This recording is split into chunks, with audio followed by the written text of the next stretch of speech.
Good morning, welcome back. I hope you had a wonderful sleep. I have already made our link here from the positive terminal of the multi to our 10mm ring lock, which goes onto our main switch here. And I hope this all fits, because there is definitely no slack, no play in here at all. It needs to be perfect fit. There's not a millimeter of slack.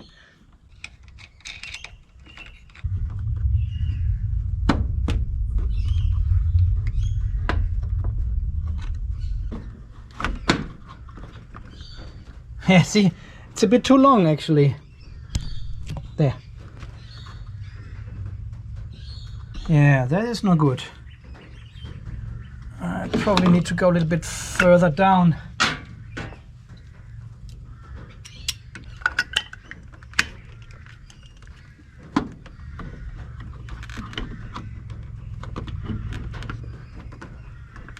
Nah, that's too much.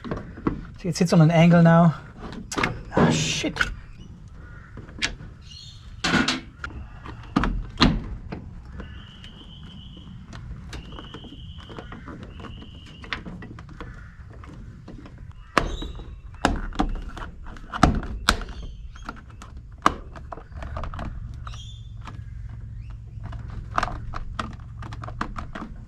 Still fits, it's all right.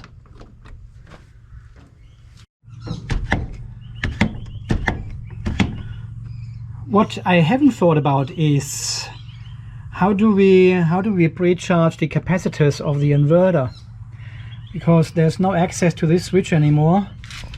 Originally I wanted to have some buttons here in the switchboard to actually bypass the circuit breaker, so when this one is off I push the button, pre-charge, and then I flick the circuit breaker back on. But well, we're using the fuse now inside here, so there's no moving parts and the fuse is always connected.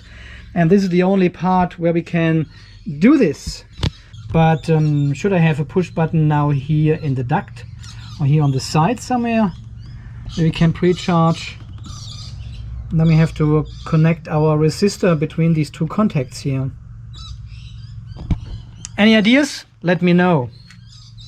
I haven't thought about it, so I have no ideas. I don't give you any options at all. It just crossed my mind, well, how do I turn it on? So all up to you.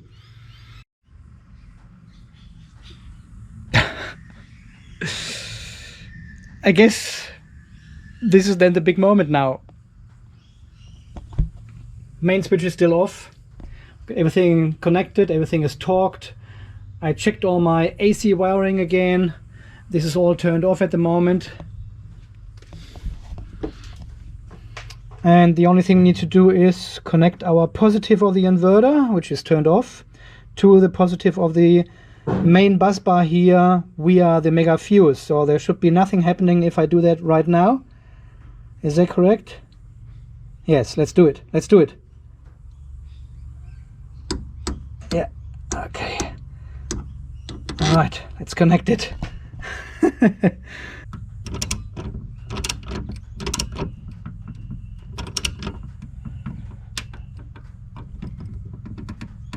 Okay, we are officially connected. So the only thing we need to do is now turn the switch and let power into the inverter. This is already a situation. I'm getting wet palms already. Wait.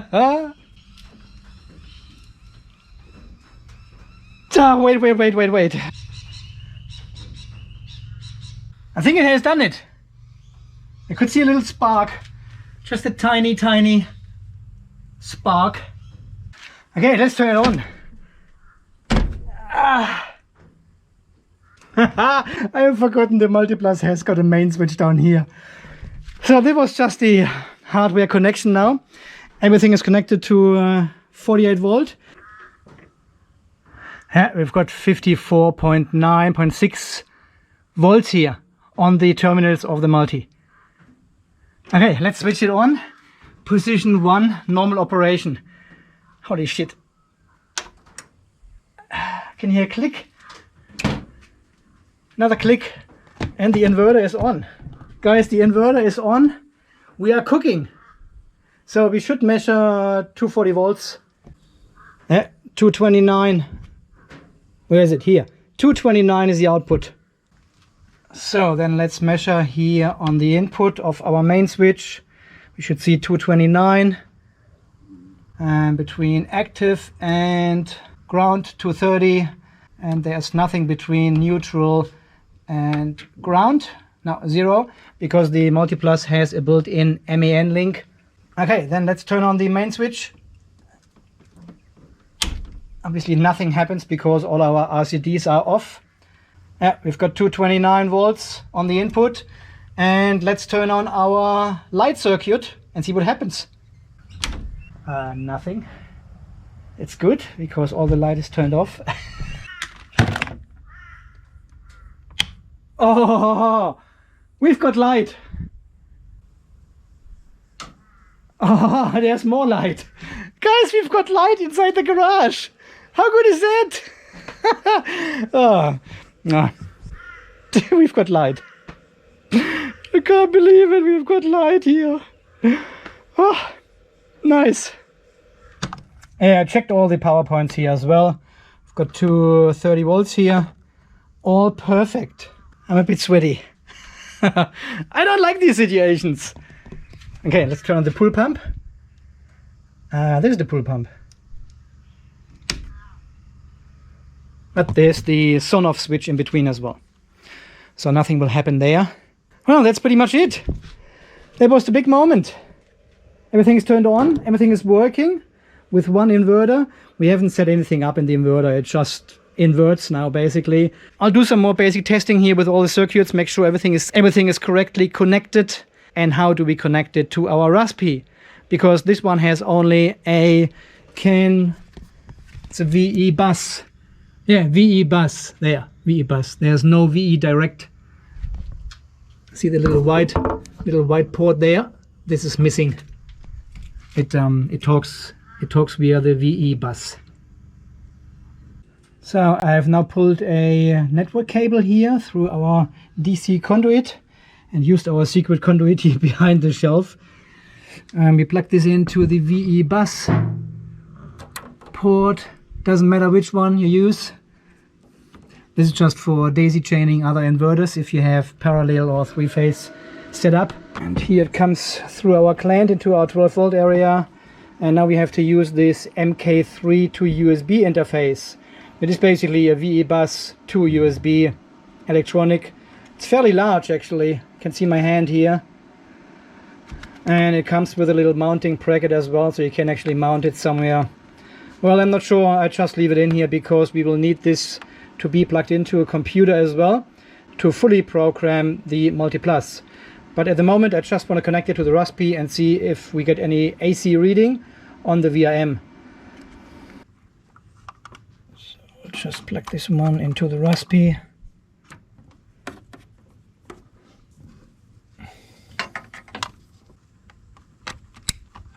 Connect this one. Well, there is no light or anything on here, at least. Okay, let's have a look in the Raspberry and see if it recognizes the inverter now. Well, so far there's nothing showing up here. This is the Victron Connect app, so only the VE Direct devices show up in this list. And there's nothing on the VRM either. See the dash there? No AC recognition. Not sure if we have to log into the inverter first and turn this on somehow. I'll do some search on Google. As soon as I turned off the camera, the inverter actually showed up here in the VRM. Well, and I had a look, and of course there was a firmware update available, so I installed this. It's just this automatic download and installation thing now I've shown you before, and it comes up with a ton of messages you have to confirm.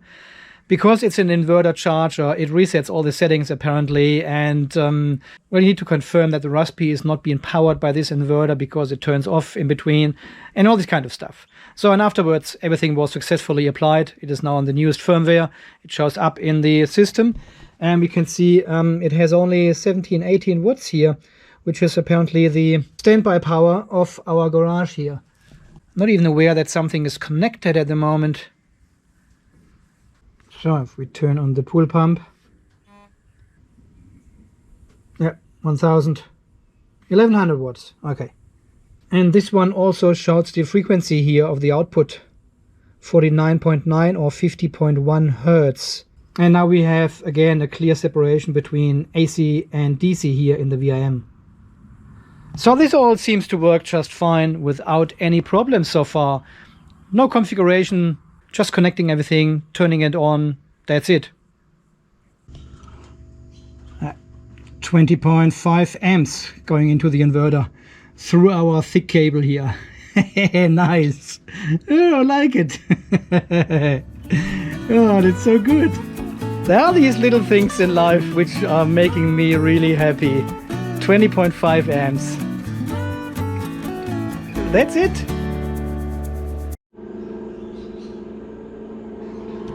The fan is a bit...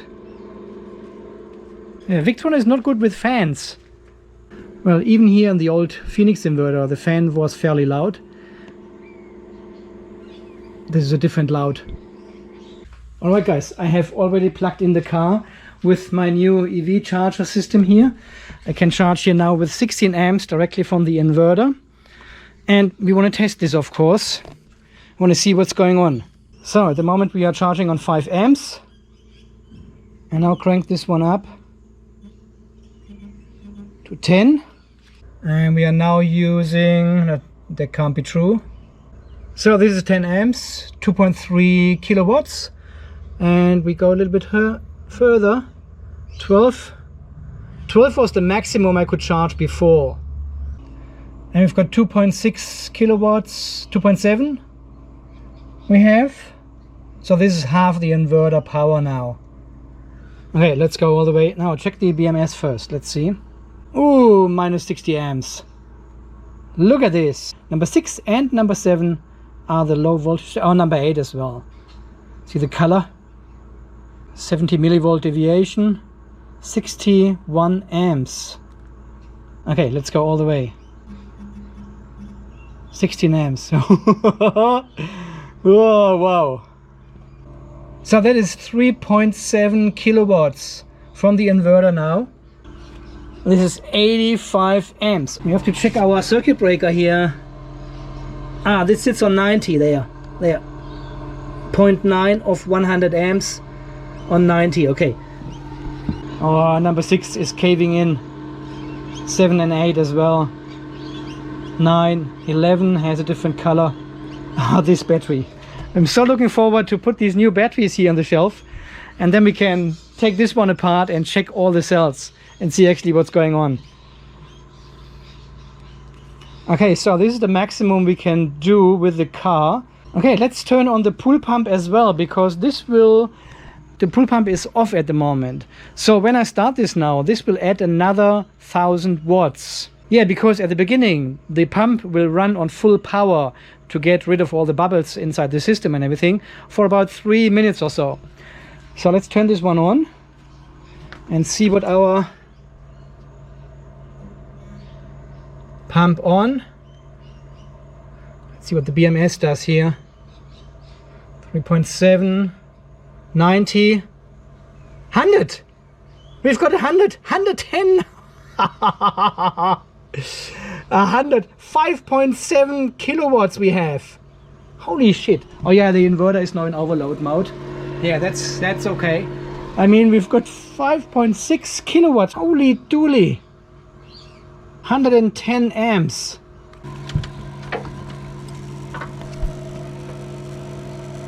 Yes, 104 amps here. Oh, that is nice. I also want to measure the voltage drop on the mega fuse, because people told me don't use mega fuses, they've got a really high resistance, you're using heaps of power. I see, I need to go on DC here. On DC at 100 amps we are losing 37 millivolt. That's the voltage drop across the mega fuse at 110 amps. Okay, let's keep the inverter running for 3 minutes. 5.6 kilowatts, because then the pool pump will throttle down automatically and the inverter will go out of overload mode. Unless it shuts down before that, but I think 3 minutes should be totally fine. Something is vibrating inside the main circuit breaker from the current. Oh yeah, they're getting hand warm. Nah, these bus bars, yeah, they are a bit warm, but I mean, this is an extreme test now. Oh, now we've got the over temperature warning as well. We've got both overload and over temperature. Still pulling 5.6 kilowatts.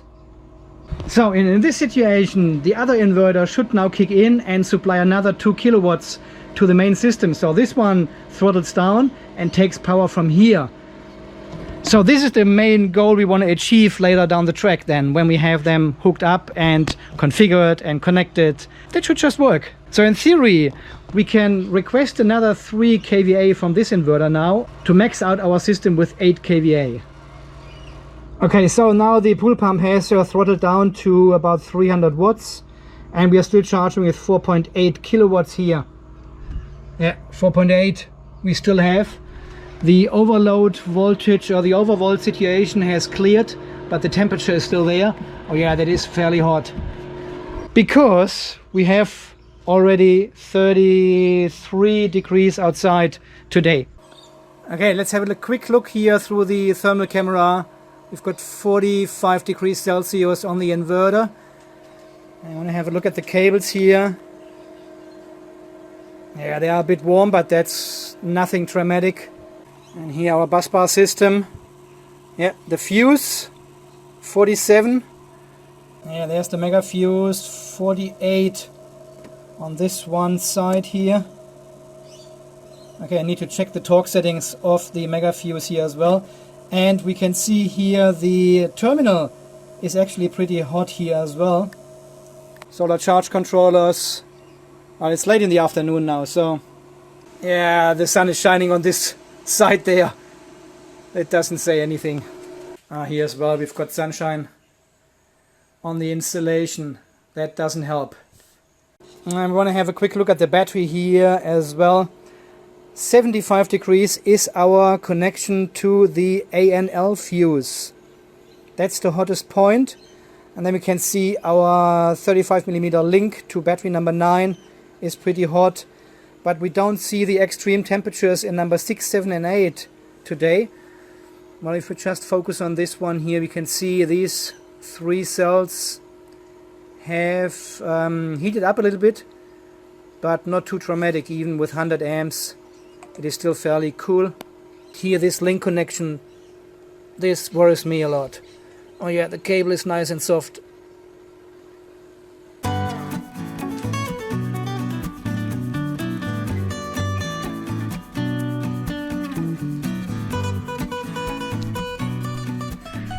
Man, look at this shit explosion here of tools and material. The garage looks like after a plane crash. Well, the next step will be to clean this all up, put all the tools back. There are almost no tools on my magnets anymore. They're all somewhere here. I really went hardcore the last 2 days here with building up the battery shelf and the PowerWall. But well, since we connected the Multiplus yesterday, I'm really impressed with this unit and the power it can actually output. So we have seen 4.7 kilowatts yesterday already. And yes, it came up with the over temperature warning, but we have to consider it was 33 degrees outside. So the air it is sucking in here to cool itself is already 33 degrees. That doesn't help, right? Okay guys, so the next step will be to try. I'm trying to add these other 2 70mm cables here in the same duct. It should be possible somehow. It is a bit of fiddly work around the corners. And then we have to, what is this tripod? And then I want to connect this other older inverter here as soon as possible. Same switch situation as over here, battery connections over here. And then I want to make the link between this one and this one. And we have different possibilities to do that. And they are super, super interesting.